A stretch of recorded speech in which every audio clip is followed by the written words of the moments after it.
I've always been jealous of people who could draw, but I wasn't born with that talent. But then it occurred to me, if I can learn an entire accounting course in 1 week, I can learn how to draw in just 1 week. The plan is fairly simple. I'll do 5 lessons a day for 6 days, and then on the seventh day, test how much my drawing skills have improved. We start at the beginning of art, a circle.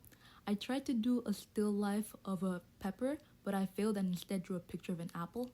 I quickly realized real life fruits have very little lines. It's shading that makes them 3D.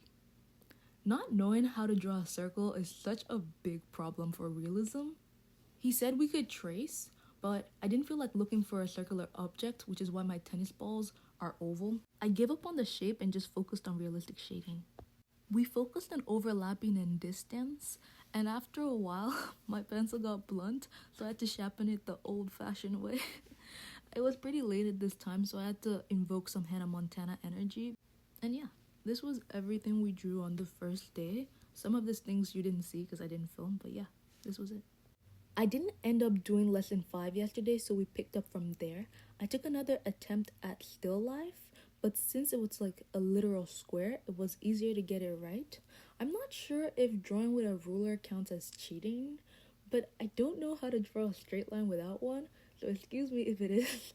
I try to focus on getting as much detail down as possible. That way it would be easier to identify what I was drawing, and then I focused on some nook and cranny shadings for realism as well. For some reason, I started watching Sherlock again at like midnight or something. For lesson 8, we talked about textures and then we drew a cartoon koala. He then challenged us to draw a real life koala. Once again, real life animals have no lines. The only way I could think of to make it look realistic was to shade in and fill in all its furs. So, like, it's not perfect, and I see a lot of errors when I look at the picture. For example, its nose, the way I shaded his face, but for a day 2 drawing, I'm really proud of it. And this was the rest of the things we drew in day 2. I drew the koala till 3 a.m. and stopped, so day 3 started on lesson 9. I wasn't a big fan of the cup shape of the rose, so I drew a bell bottom when I drew mine. Once again, we had another still life to do, so I was very serious about putting all the cans down right and, looking at my perspective. I erased so many lines while drawing this because I don't know how to draw a circle. Everything came out looking oval, but that was supposed to be a foreshortened circle.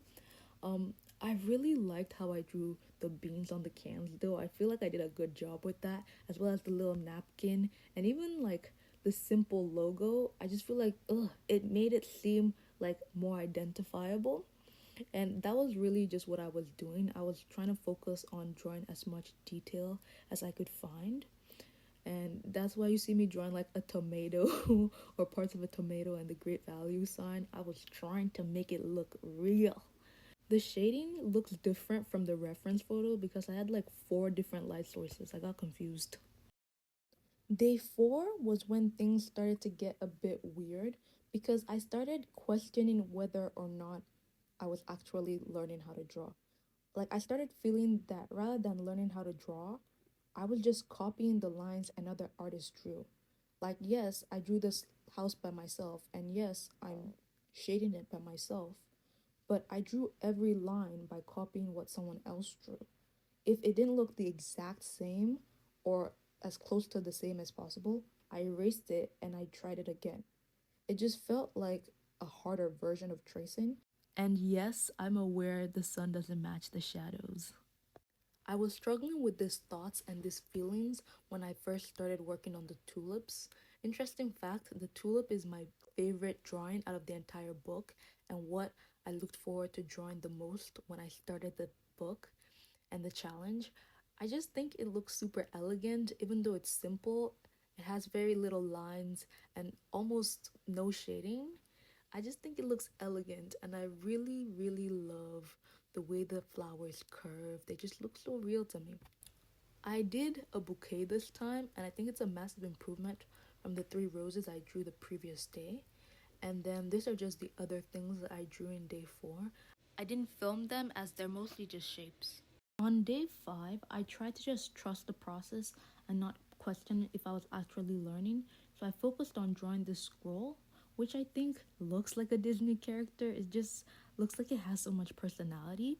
And then I tried to make it more interesting by adding like some ancient font or detail. I also drew the coolest tree I've ever drawn. Like, check out the root system, the shading. But I still felt that I was just copying. I wanted to prove I could draw complex real things by now, especially since we were already in day 5 and I still felt like a noob. So I skipped to the human face.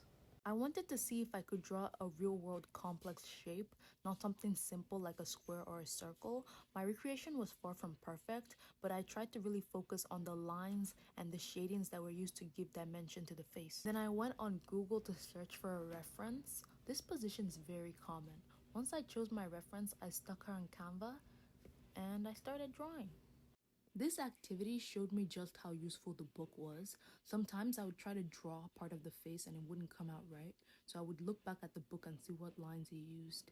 There were some things from the book I forgot to apply, like the narrow eyes should be bigger, and I just suck at drawing noses, but I was able to use shading to give the face more dimension. In fact, there were barely any lines to draw, most of it was just shading. The finished product wasn't perfect, but for me, I was proud. At this point, I was feeling like, oh yes, you know how to draw. You're not perfect, but you know how to draw. So I was really enjoying this process, especially since I think everybody that wants to learn how to draw wants to learn how to draw like a cool human eye. This drawing had the hardest shading for me, and I don't even think I got the shading right. Creases are so hard. At last, we've come to our final drawing, the human hand. If you want to learn how to draw, I would actually recommend this book, not because you become perfect if you use it, but because it breaks down the parts of real world subjects and gives you the confidence to draw them. Like, once you know the simple shapes and lines that makes up an item, drawing it becomes a piece of cake.